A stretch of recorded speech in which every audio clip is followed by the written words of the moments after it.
সূরাতুল আনফালের 2, 3 এবং 4 নং আয়াতে কারিমা আমি আপনাদের সামনে তেলাওয়াত করেছি এবং আল্লাহর নবী বিশ্বনবীর অসংখ্য অগণিত হাদিস সমূহ থেকে ছোট্ট একটা হাদিস আমি আপনাদের সামনে তেলাওয়াত করেছি।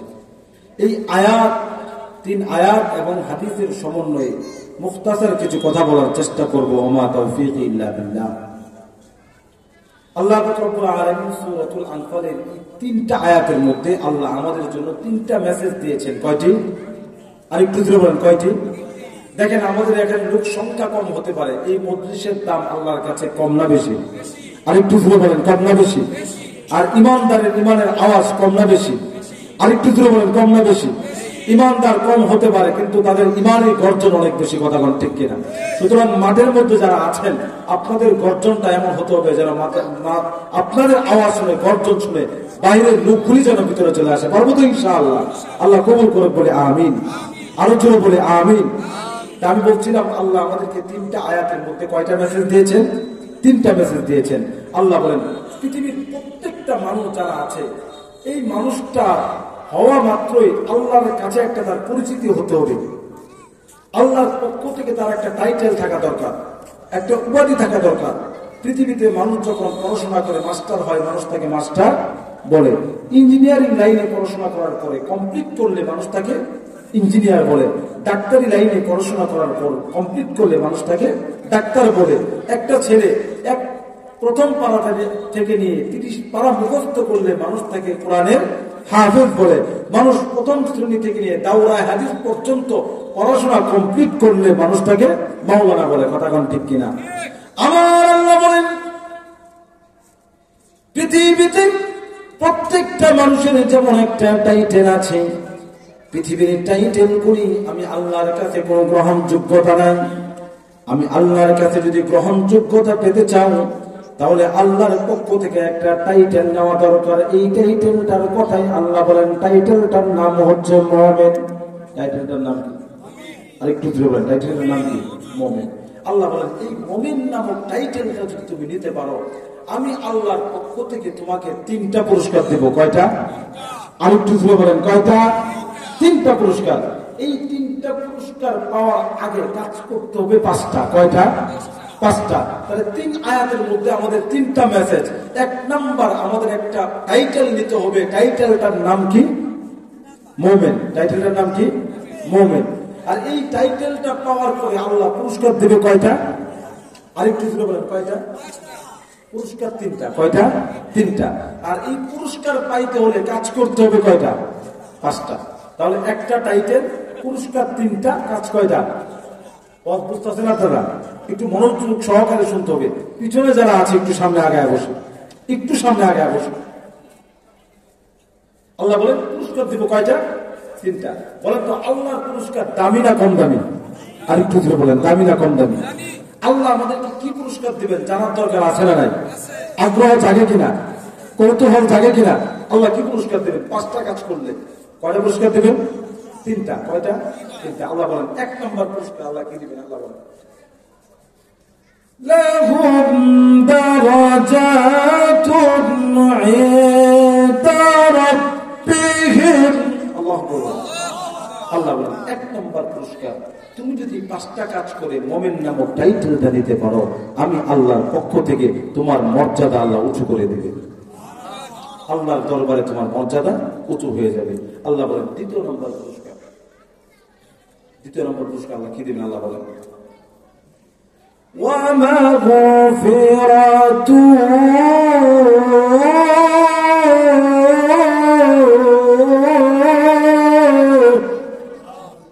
আপনাদের ঈমানের জন্য আল্লাহু আকবার বললেও কি এত গাফলতি কেন? আল্লাহু আকবার জোরে বলতে পারবো তো ইনশাআল্লাহ? আল্লাহ বলেন 2 নম্বর পুরস্কার হচ্ছে তুমি যদি 5টা কাজ করে মুমিন নামক টাইটেলটা দিতে পারো, আমি আল্লাহর পক্ষ থেকে তোমার তামাম জিন্দেগির গুনাহ আমি মাফ করে দেব। সুবহানাল্লাহ। আল্লাহ বলেন 2 নম্বর পুরস্কার আল্লাহ কি দিবেন? আল্লাহ বলেন ওয়ারিযাকুন কারীম।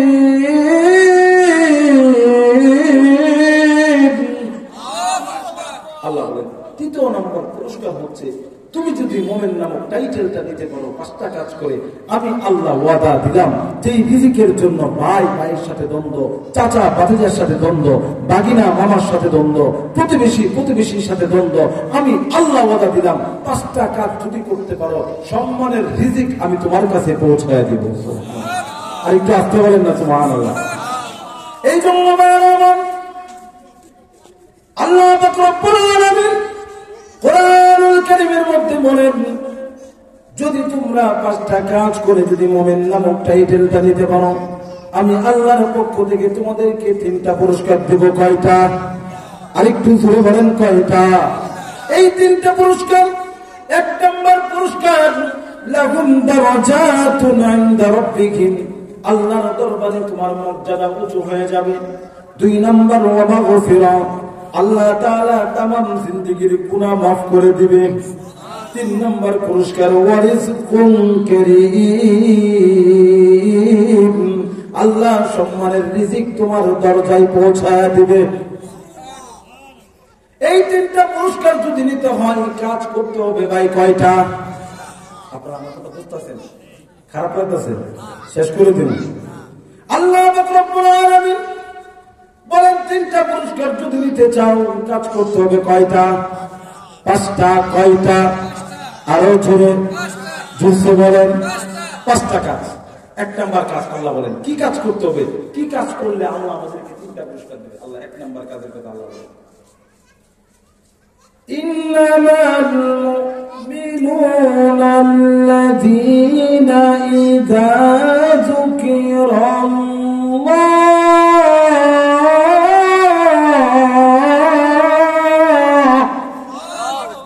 আল্লাহ বলেন 1 নম্বর কাজ, যেখানে আল্লাহর আলোচনা হবে ওয়াজিলাত কুলুবুহুম, আল্লাহর আলোচনা শোনা মাত্রই তোমার দিলের ভিতরে একটা ভয় সৃষ্টি হতে হবে। সুবহানাল্লাহ।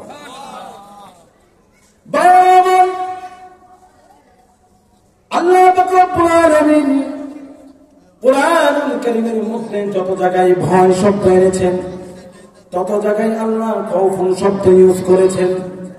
কোরআনুল কারীমে আল্লাহ অনেক জায়গায় বলেছেন ওয়ালা খাউফুন আলাইহিম ওয়ালা হুম ইয়াহজানুন,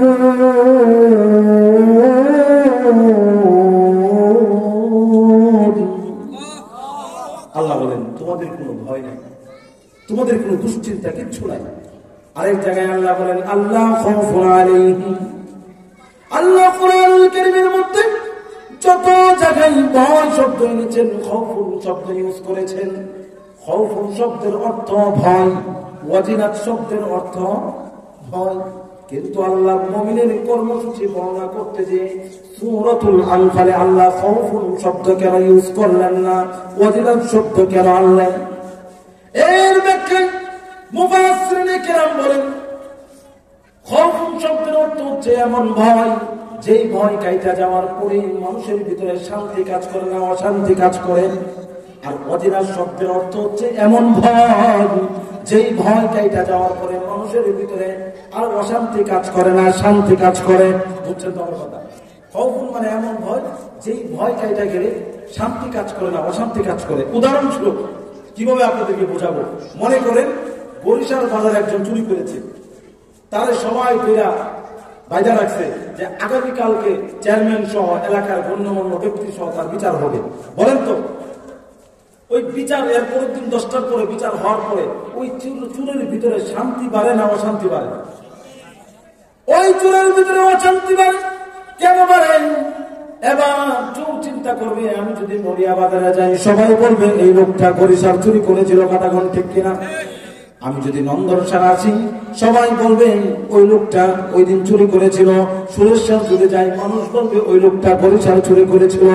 চুরে তার বিচার হওয়ার পরেও তার ভিতরে শান্তি কাজ করে না, অশান্তি কাজ করে।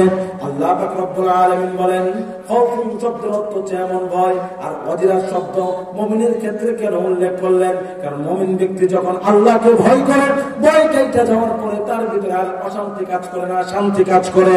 কেমনে বোঝায়? যেমন আল্লাহ পাক রব্বুল আলামিন যখন ভোর রাত্রে যখন আযান হয়, যে মুরব্বি বাবা নামাজের প্রতি টান আছে, আল্লাহর প্রতি ভয় আছে, ওই ব্যক্তি শীত থাকলেও নামাজের জন্য উঠে কি উঠে না? আরেকটু জোরে বলেন। তার মনের ভিতরে ভয় সৃষ্টি হয়, আযান হয়েছে, এবার যদি জামাত মিস হয়ে যায় আল্লাহর পক্ষ থেকে আমার কাঠ গড়ায় দাঁড়াতে হবে, শাস্তি আছে, এই জন্য আমার জাহান্নামে চলতে হবে। ওই মুরব্বী বাবা দেখা যায় গরম পানির ব্যবস্থা না থাকলেও দেখা যায় কষ্ট করে হলেও ওযু করে মসজিদে চলে যায়, আছে না নাই? আরেকটু জোরে বলেন, আছে না নাই? এই বাবাটা যখন মসজিদে নামাজ পড়ে, ইমামের পিছনে নামাজ পড়ে, যখন নামাজ শেষ করে যখন মসজিদ থেকে যখন বের হয়, আল্লাহর কসম ও যুবক তোমাদেরকে কিভাবে বোঝাবো, যারা নামাজ পড়ে না তাদেরকে এই ফিলিংস কখনো বোঝানো সম্ভব না। আল্লাহ কি আল্লাহর কসম, ওই মুরব্বী বাবার ভিতরে, ওই যুবকের ভিতরে, যে যুবকটা বদরের নামাজ পড়েছে, আল্লাহর পক্ষ থেকে এমন প্রশান্তি সৃষ্টি করে দেয়, যেই প্রশান্তি কোন নামাজিকে বোঝানো সম্ভব না। তাহলে মুমিন ব্যক্তির ভিতরে ভয় সৃষ্টি হয় আল্লাহর আলোচনা শুনলে, কিন্তু ওই ভয়টা এটা যাওয়ার পরে অশান্তি কাজ করে না, শান্তি কাজ করে। যেমন মুমিন ব্যক্তি ফজর নামাজ পড়লেই ভিতরে শান্তি লাগে কি লাগে না? আরেকটু জোরে লাগে কি লাগে না? সংক্ষিপ্ত ভাবে বলছি, একটা গুণের তফসিল যদি সামাত করা হয় শেষ হবে না। বলছিলাম পুরস্কার কয়টা? 3টা। কয়টা? এই পুরস্কার 3টা পাইতে অনেক কাজ করতে হবে। কয়টা? আরেকটু জোরে কম। এই 5টা কাজের প্রথম নাম্বার কাজ, যেখানে আল্লাহর আলোচনা হবে, দিলের ভিতরে ভয় সৃষ্টি হতে হবে। কয় নাম্বার গেল? 1 নাম্বার। 1 নাম্বার আল্লাহর আলোচনা হলে দিলের ভিতরে ভয় সৃষ্টি হতে হবে। এই মুহূর্তে তফসির শুনে, তফসিরুল কুরআন না ফিরে এসে আল্লাহর ভয় যাদের সৃষ্টি হয়েছে, বুঝতে হবে মুমিন হওয়ার জন্য তারা এক ধাপ আগায় গেছে। সুবহানাল্লাহ। আরেকটু জোরে বলেন না সুবহানাল্লাহ। 2 নাম্বার কি গুণ আল্লাহ বলেন?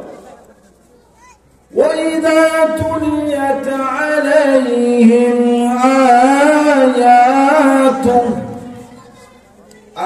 آيَاتُهُ زَادَتْهُمْ إِيمَانًا।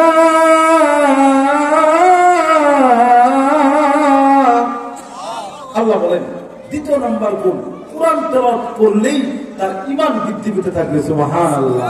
অর্থাৎ কোরআনের আলোচনা শুনলেই যাদের মজা লাগে, বুঝতে হবে তাদেরই ঈমান বৃদ্ধি পায়। কথা বলুন ঠিক কিনা? এই কোরআনের আওয়াজকে নিভিয়ে দেওয়ার জন্য মুহাম্মদ আরবি সাল্লাল্লাহু আলাইহি ওয়াসাল্লাম যুগ থেকে নিয়ে এই পর্যন্ত এখনো এক শ্রেণীর মানুষ আছে, কোরআনের কথা শুনলেই গায়ের মধ্যে লাগে, আছে না নাই? আরেকটু জীবন আছে না নাই? আল্লাহর নবীকে সবাই নবুয়ত পাওয়ার আগে, কোরআন নাযিল হওয়ার আগে সবাই নবীকে আল আমিন নামে চিনত। মক্কার কট্টর কাফেররা পর্যন্ত মুহাম্মদকে বিশ্বাসী বলে জানত। যেই দিন থেকে বিশ্ব নবী কোরআনের কথাগুলি, কোরআনের হক কথাগুলি মানুষের মধ্যে প্রচার করতে লাগলেন, তখন থেকে মুহাম্মদ বানানা, মুহাম্মদ জাদুঘর। কথা কোন ঠিক কিনা? আরেকটু দুর্মান ঠিক কিনা? এই জন্য যুগে যুগে কোরআনের কথা বললে একদল মানুষ বিরোধিতা করবেই। এটা কথা কোন ঠিক কিনা? তার মানে কি কোরআনকে নিভিয়ে দেওয়া সম্ভব?